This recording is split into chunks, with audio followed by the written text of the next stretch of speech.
Hi guys, this is my Begonia. Hi guys, I want to introduce you today to my beautiful Begonia Alice Faye. This is an absolute stunner of a plant, and I'm going to feature it as the first video in a little short series I want to do on begonias that do well in household conditions. So no terrarium, no cabinet, no sealed environment, no nothing. Just a house where I live with my plants. I think that a lot of people fear begonias because they have this reputation of being temperamental and needing a whole lot of additional modifications to the environment. And with some of them, that is absolutely 100% true. But there are some most delightful examples of begonias that don't need any of that business. So this is one of them, the lovely Begonia Alice Faye.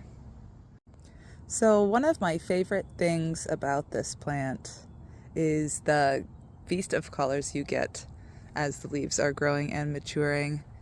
You start with these kind of subtle olive green tones that really showcase the blood red leaf unders.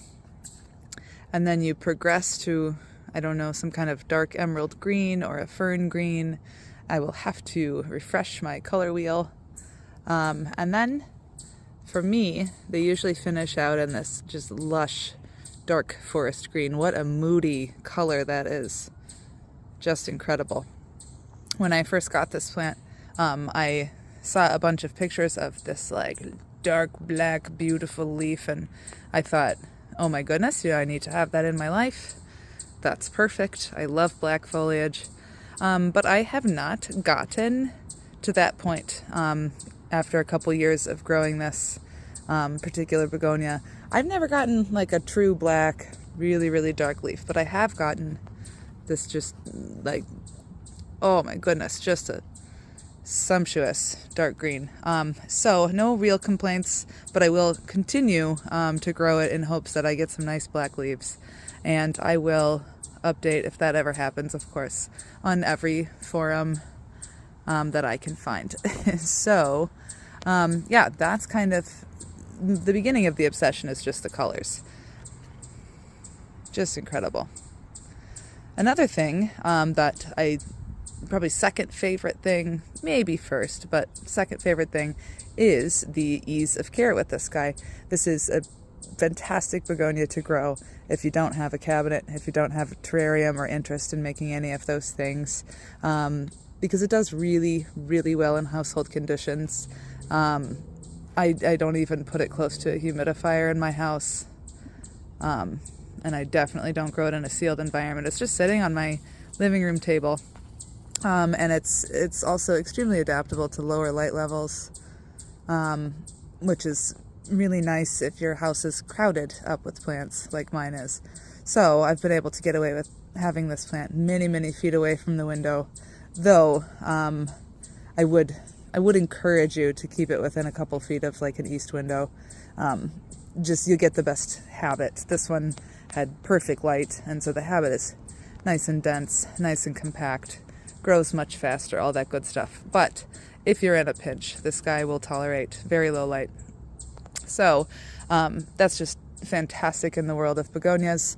In a world like my home, where I have an entire plastic room in my basement to grow the more needy species, it's really, really a relief almost to have a plant like this that doesn't require that extra fussing.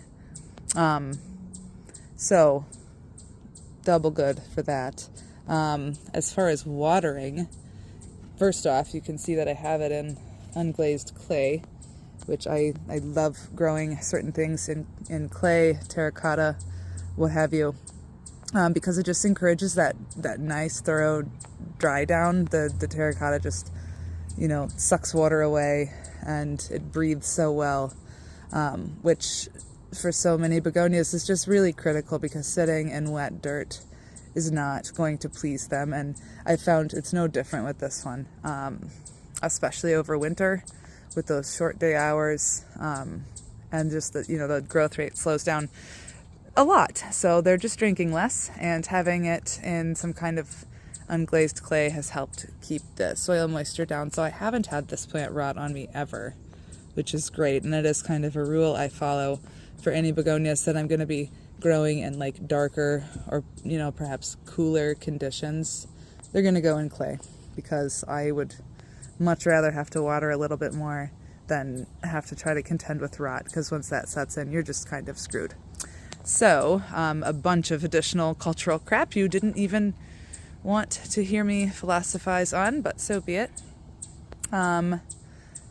So getting back to the point of the clay, this guy, in summer, I keep the soil relatively consistently moist and don't let it dry down really hard.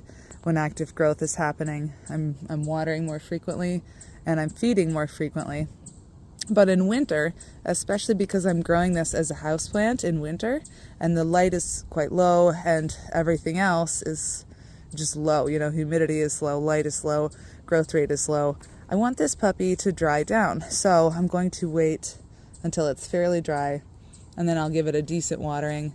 But I have to admit, I often will just kind of moisten the surface and not do a really good thorough pour through, which for me has been a recipe for success with the begonias that I grow in suboptimal conditions. Is just moisture, yes, soaking, no. So I'm sure there are exceptions, and I treat many of my other plants as an exception to that rule, but that has been my key to success for growing begonias as houseplants, along with picking varieties that can tolerate those conditions, like this one. So that's, I feel like I could wax on forever and ever about this plant. I'm not going to do that, but if you have any questions or any comments or anything, if you grow this one inside, I would love to hear about it. So that's about it. Begonia Alice Faye. I hope you like it.